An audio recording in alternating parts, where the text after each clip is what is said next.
사실 여러분들 잘 아시는 것처럼 저는 건설의 전문가도 아니고요. 또 안전의 전문가도 아닙니다.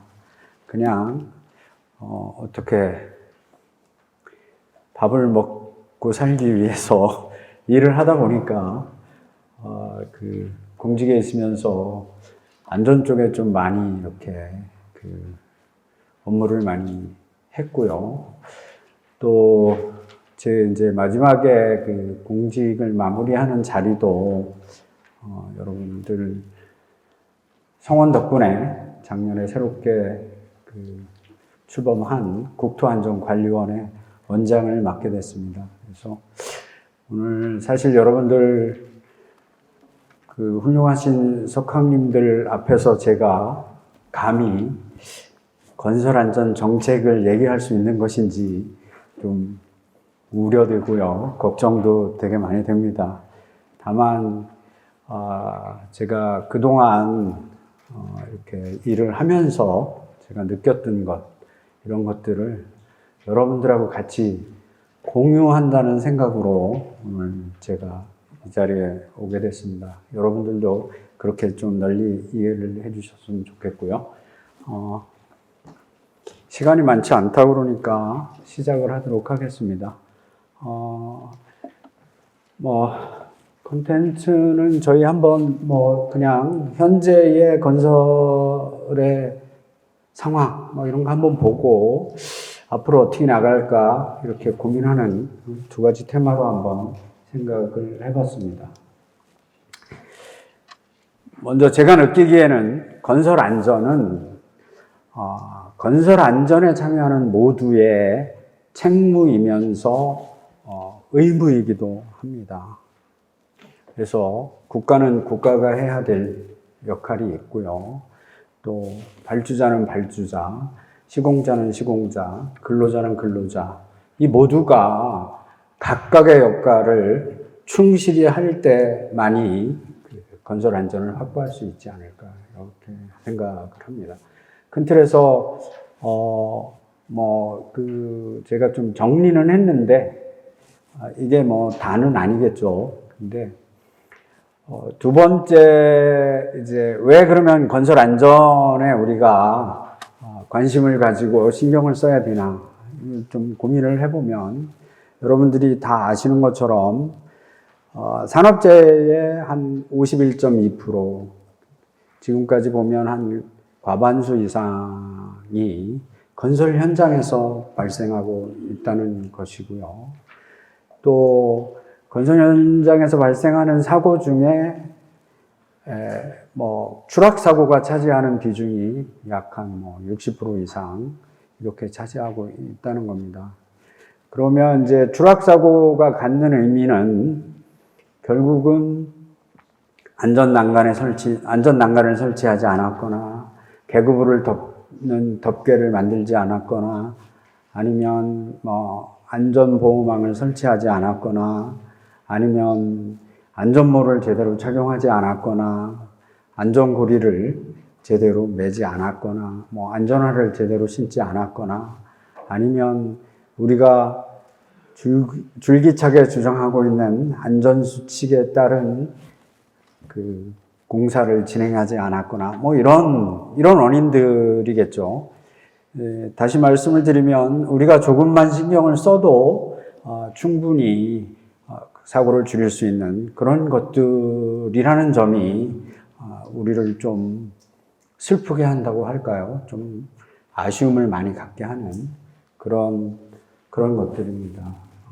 그래서 우선 건설 금방 말씀드린 것처럼 산업재해는 저희가 여기 보시면 산업재해는 이렇게 조금 완만하게 올라가긴 하지만 그래도 좀 일정하게 유지를 하고 있는데 건설사고입니다. 건설사고는. 그래서 그 전체 사고 중에 건설사고가 차지하는 비중이 점점 올라가고 있다는 거죠. 그런 시사점을 여기서 갖고 있고요.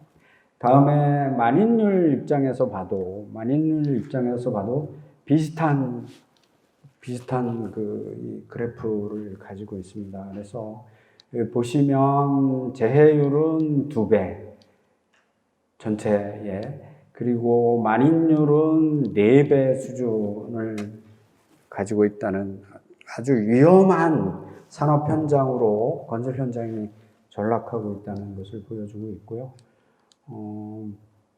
공사 현황입니다. 공사 현황은 이제 여러분들 다 아시는 것처럼 이거는 참고를 하시면 되는데, 건축 공사가 점점 많아지고 있다는 것과요, 50억 미만의 소규모 공사 현장이 점점 늘어나고 있다는 그런 특징을 가지고 있습니다.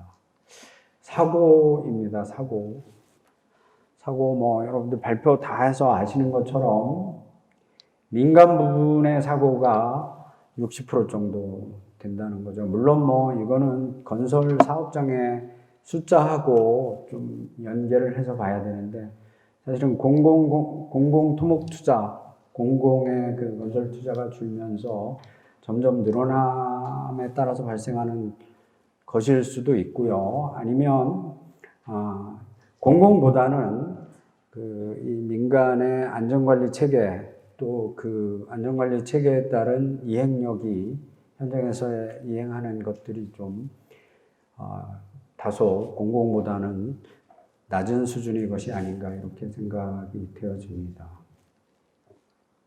같은 맥락이고요. 규모는 사고 원인입니다. 원인별로 보면 가장 많은 게 앞에서 설명드린 것처럼 떨어짐이라는 거고요.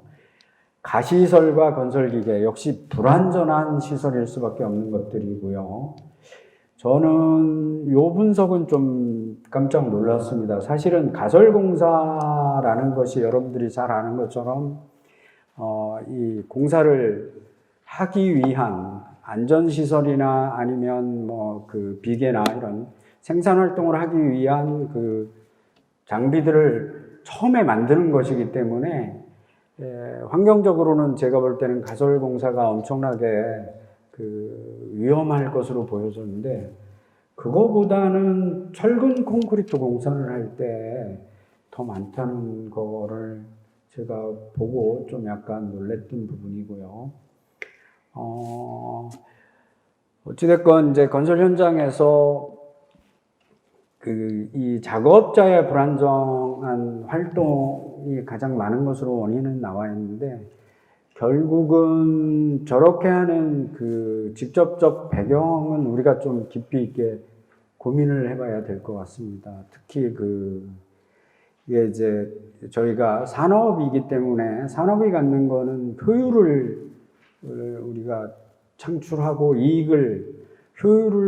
효율화를 통해서, 효율성을 높이는 걸 통해서 결국은 이익을 창출하고자 하는 것이 사업을 하는 메커니즘의 기본이기 때문에, 그러다 보니까 혹시 효율을 하다가 이 작업자들이 자기의 안전이나 이런 것들을 좀 약간 등한시한 결과가 아닌가, 이런 생각도 해보고요. 여기서 이제 저희가 맨날 언론에서 듣는 그런 생각을 하게 되는 거죠. 비용보다는 사람이 먼저이다라는 생각을 갖게 되는 그런 메시지가 아닌가, 이렇게 생각이 되어집니다. 사고 사례들입니다. 그냥 가볍게 넘어가도록 하겠습니다. 우선 제일 큰 38명의 사망자가 났던 이천 물류창고 사고입니다. 여기 보시면 이제 저희가 건설산업의 아주 특징을 극명하게 보여주는 한 부분인데, 여러 공종의 사람들이 동시에 들어와서 일을 하다가 발생한 유증기에 의한 폭발, 이렇게 지금까지는 원인이 조사되고 있죠. 평택 물류센터 추락사고입니다. 2군데 다 제가 갔다 왔는데, 평택 물류창고인 경우에는 이게 이제 곡선에 거더를 올렸는데, 이 거더를 고정하지 않고 그 걷어와 걷어 사이에 철근을 배근을 하다가 외측 걷어가 이렇게, 그러니까 외측으로 힘을 받으면서 바깥으로 떨어져서 이렇게 부러지면서 거기 있던 그 데크 플레이트에 있던 사람들이 떨어진 그런 사고입니다. 3명이 사망을 했던 사고이고요. 나머지는 뭐 이제 이게 가설공입니다. 천안에서 일어났던 걸로 기억이 되는데, 외부 비계를 철거를 하는 과정입니다. 이게 아까도 말씀드린 것처럼 가설공사인 경우에는 설치와 철거를 할 때 가장 위험하겠죠. 아무래도 어디 고정을 하는 지지대나 이런 것들이 부족을 해서. 그래서 여기도 철거를 하는데 빨리 철거를 하기 위해서 위서부터 순차적으로 철거를 해 내려오지 않고 중간에 이제 뭐 나사를 풀어놓고 위서부터 이렇게 뜯어 내리는 작업을 하다가 이 붕괴된 사고이고요. 이게 이제 편심을 받아서 경상남도 창원 쪽에 있는데 콘크리트 타설을 하면서 한쪽에 이렇게 무게가 한꺼번에 쏠리면서 이 바닥 슬래브가 붕괴된 그런 사고이고요. 흑마기 가설공사 붕괴입니다. 광주에서 한 분이 돌아가신 아주 작은, 뭐 이것과 유사해서요. 거기를 가서 엊그저께 저희 관리원이 사고조사 원인을 분석을 해서 관계기관에 통보를 했는데, 이 굴착을 하려고 그러면 어느 정도 이렇게 45도 각도의 굴착을 해야 되는데 대부분이 그렇게 하지 않고 이렇게 직각으로 굴착을 해서 광주도 그런 사고가 벌어진 그런 경우이고요.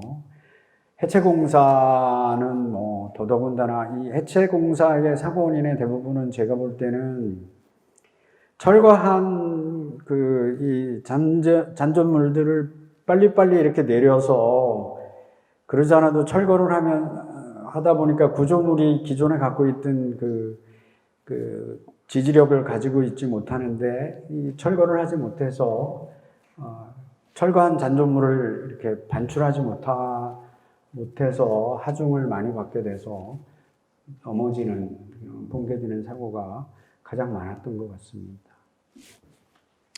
뭐 이런 거 이제 우리가 경각심을 좀 보기 위해서 사고 현황과 그다음에 원인 이런 거 잠깐 봤고요. 그러면 이제 건설 산업은 어떤 특징을 갖고 있는가?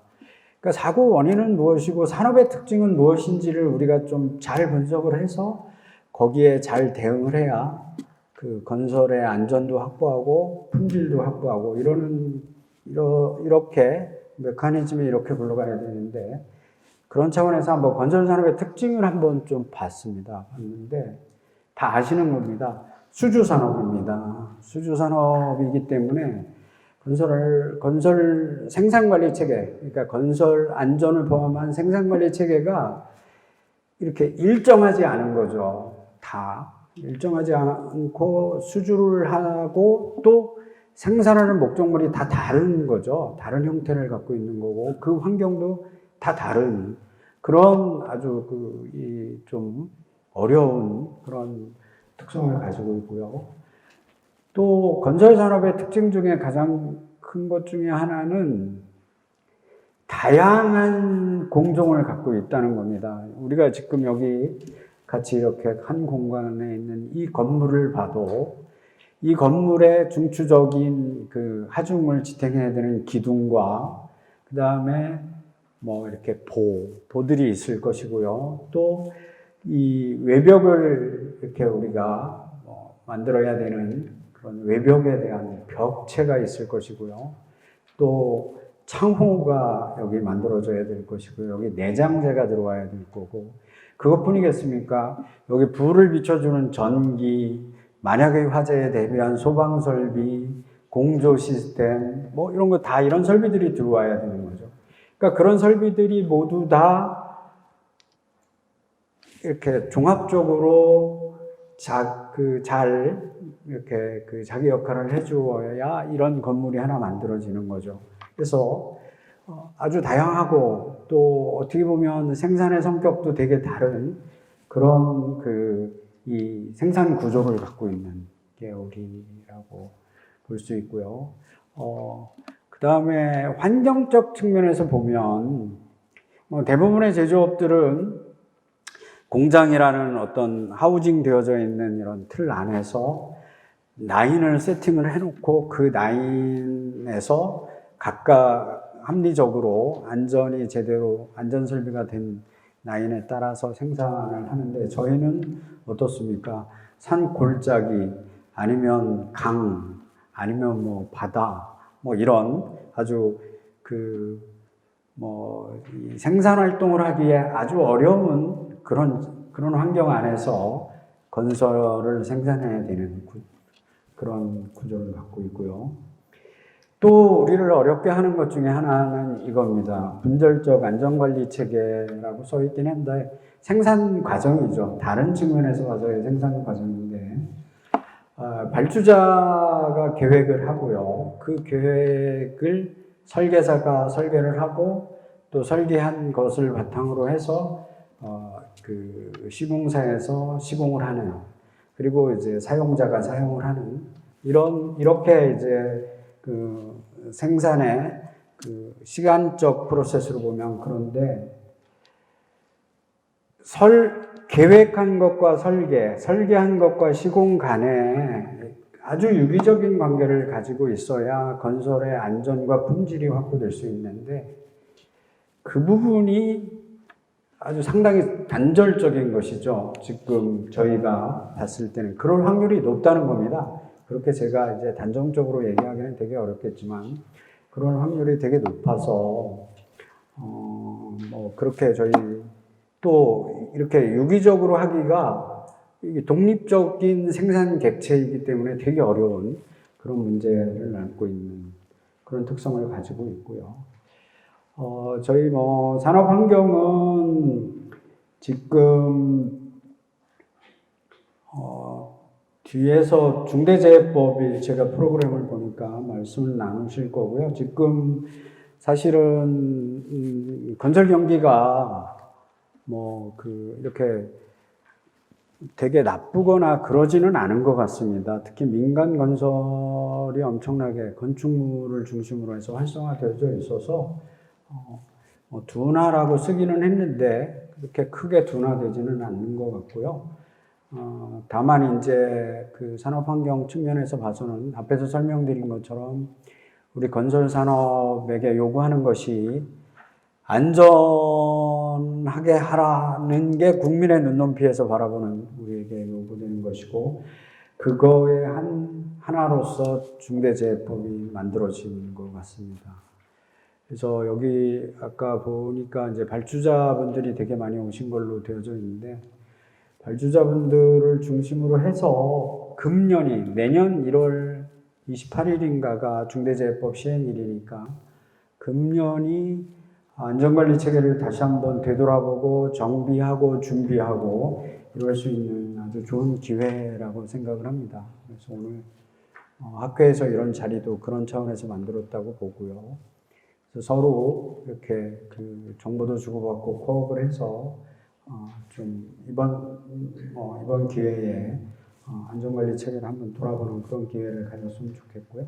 기술의 변화입니다. 기술의 변화는 여러분들이 ICT를 비롯해서 4차 산업혁명이 엄청나게 부각되고 있는데 제가 보는 관점에서는요, 제 개인적인 관점에서는 건설 산업이 진짜 자동화와 무인화가 필요함에도 불구하고 아주 둔감하게 후발주자로 작용하고 있다는 그런 생각이 듭니다.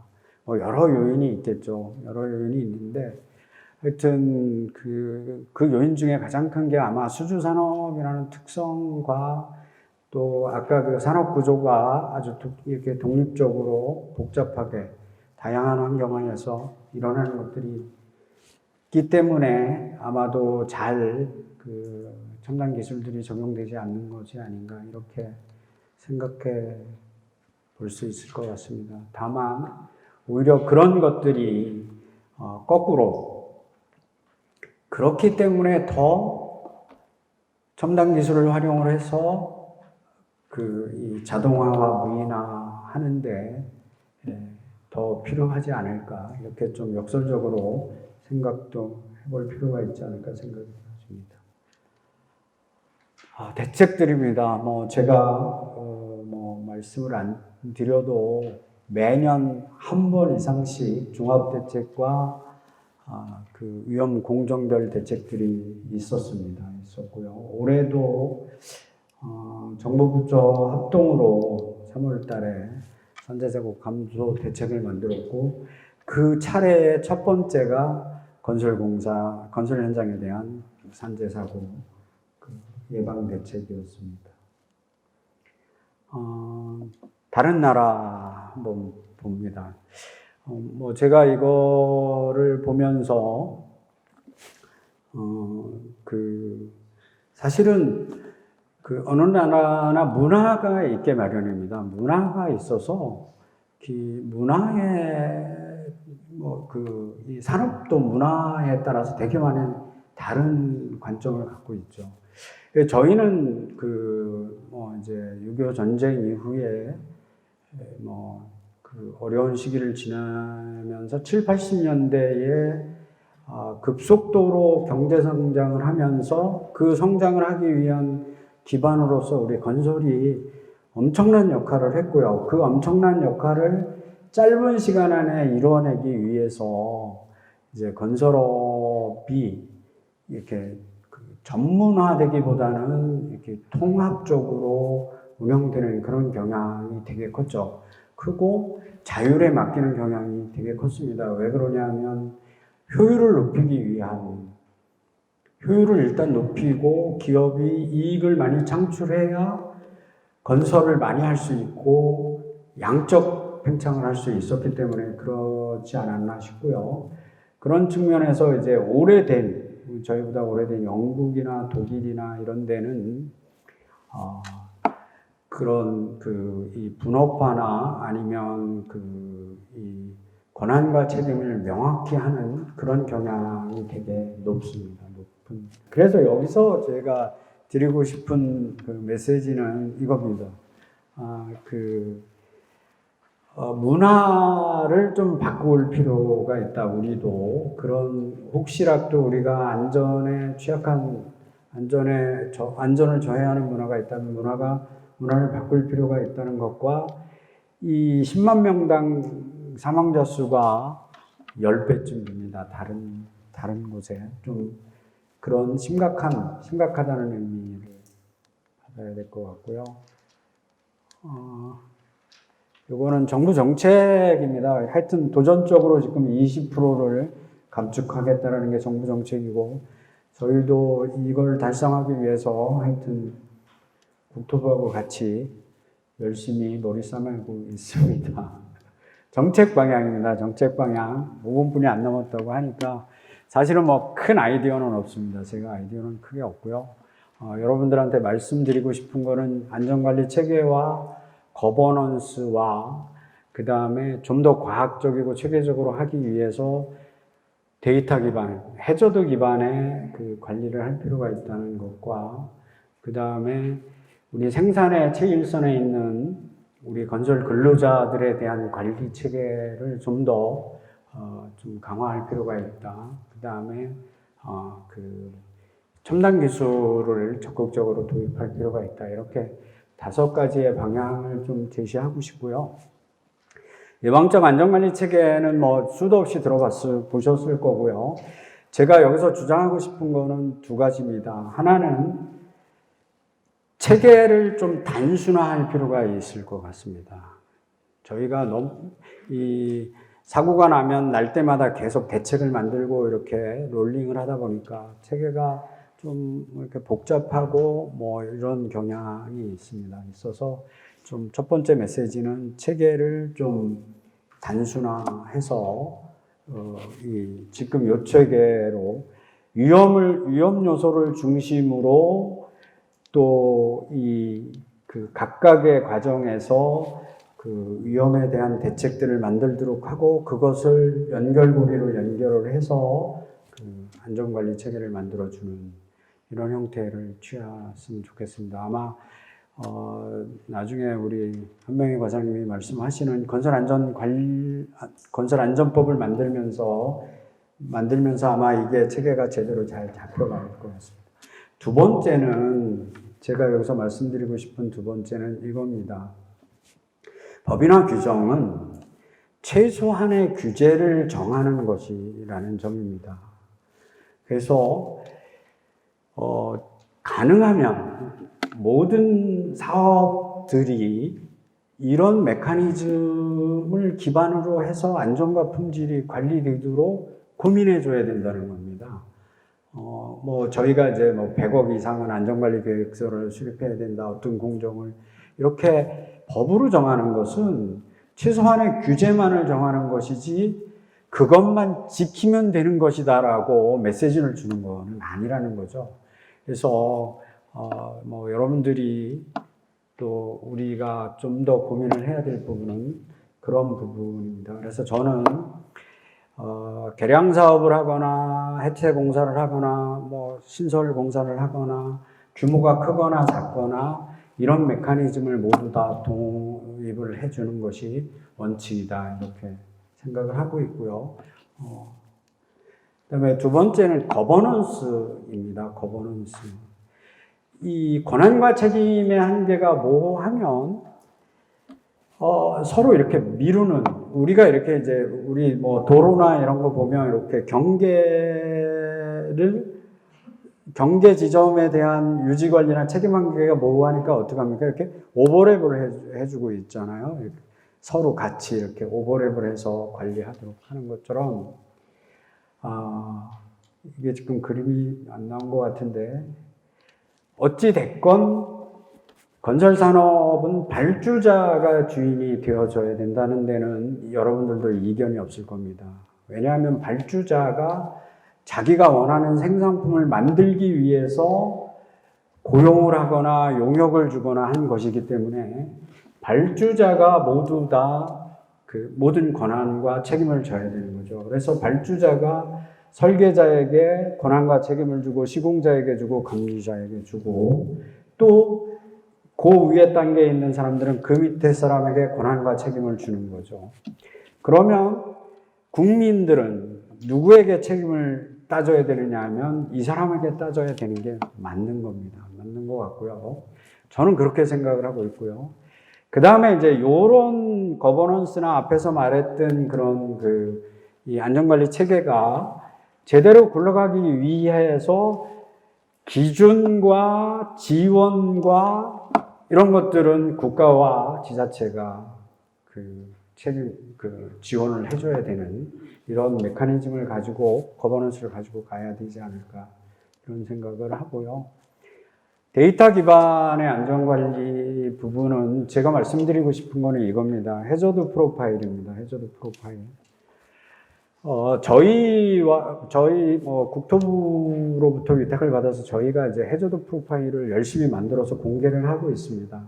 근데 앞에서 말씀드린 것처럼 건설산업의 특성상 과거에 났던 사고로부터 얻어진 해저드 프로파일만이 위험 요인은 아니라는 겁니다. 여러분들이 사업을 기획하고 설계를 하고 이렇게 하고 나면 어느 부분이 좀 위험하고 어느 부분이 보완을 해야 되는 부분인지를 설계자와 계획했던 분들은 잘 알 거라는 거죠. 그래서 이 프로파일을 서로 이렇게 통합도 하고 과거에 났던 사고로부터 또 내가 설계를 하면서 만드는 그 해저드 프로파일을 통합을 하고 이런 것들을 공유를 해서 그렇게 해서 공사 전 단계 해야 되는 안전대책과 공사 중에 또는 만약의 사고에 대응해야 되는 이런 대책들이 만들어져서 그게 현장에서 작동을 해야 되지 않을까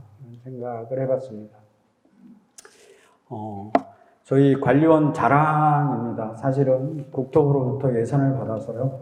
올해부터 저희가 갖고 있는 사고 원인과 사고와 그다음에 저희가 했던 안전 점검의 결과를 바탕으로 한 빅데이터 플랫폼을 만들어서 여러분들한테 공개를 하려고 합니다. 그래서 한 15가지 정도의 정보를 공개하는데 올해 한 3개 내지 4개를 우선 만들어서 공개를 하려고 합니다. 하반기나 내년 연초에 아마 정보를 줄 수 있지 않을까 이렇게 생각을 하고 있고요. 다음은 아까 말씀드렸던 우리 어찌됐건 품질과 안전을 최일선에서 책임지고 있는 분들이 건설 기능 인력입니다. 제가 이틀 전인가요? 국토부의 보도자료를 봤는데 건설 기능인에 대한 등급도 관리를 하고 또 그 다음에 건설 근로자 공제회를 통해서 건설 기능 인력들에 대한 관리도 하겠다라는 보도자료를 봤습니다. 하여튼 이분들이 수주 산업이 갖고 있는 특성에 맞게 잘 관리되고 수주한 사람들은 이 기능 인력 중에 우수한 사람들을 이렇게 뽑아서 고용을 해서 생산을 하는 이런 체계를 좀 만들 필요가 있습니다. 독일이나 아주 오래됐던 이런 유럽 이런데 특히 독일이 제 기억으로는 독일이 그런 것 같은데 건설협회에서 기능 인력들을 고용을 합니다. 그래서 수주를 하면 건설 현장에 기능 인력들이 가서 일을 하고요. 나머지 분들은 기능 교육을 받거나 아니면 이런 것들을 고용보험을 통해서 받도록 이렇게 하고 있죠. 그래서 그런 것들을 우리도 이제는 좀 고민해 볼 때가 아닌가 싶고요. 4차 산업입니다. 4차 산업은 우리가 크게 건설 분야에서 도입할 수 있는 것은 2개겠죠. 건설의 생산 과정을 자동화하거나 무인화하는 것. 다른 하나는 이제 생산된 물건을, 그러니까 생산된 구조물, 시설물을 스마트화하는 것. 이렇게 2가지로 볼 수가 있을 것 같고요. 이거는 너무 많이 오픈되어져 있어서 제가 구체적으로 시간이 없어서 말씀을 좀 생략하겠습니다. 너무 잘 아실 것 같고요. 다만 이제 국토부에서 지금 스마트 건설 R&D 사업을 하고 있습니다. 하고 있어서 아까 말씀드렸던 그런 부분들이 개발되고 있고요. 지금 관제 시스템은 올해부터 시범 적용을 합니다. 그래서 건설 현장의 CCTV나 계측 자료 이런 것들을 중앙에서 이렇게 좀 같이 보고 보는 거고요. 필요하면 그걸 모니터링 하다가 위험한 행동을 하거나 이런 것들에 대해서는 컨트롤을 할 수 있도록 이렇게 하는 시스템을 올해 경상남도의 사업장을 중심으로 해서 시범 적용을 하려고 지금 추진하고 있습니다. 하여튼 제 생각은요, 앞에서 말씀드린 것처럼 비용보다는 사람이 우선되는 건설 문화가 만들어졌으면 좋겠습니다. 그리고 우리 민족이 5,000년 역사를 갖고 있다고 하는데 처음부터 생명을 존중하는 것을 기반으로 한 이런 것들 기반으로 해서 우리 민족의 여태까지 이렇게 발전해 왔다고 교육받아왔고 그렇게 알고 있습니다. 그래서 여러분들도 생명을 존중하는 또 비용보다는 사람을 우선하는 그런 건설 문화가 꼭 조성되기를 여러분들한테 당부드리면서요. 짧으나마 제가 말씀드리는 것을 마무리하도록 하겠습니다. 감사합니다.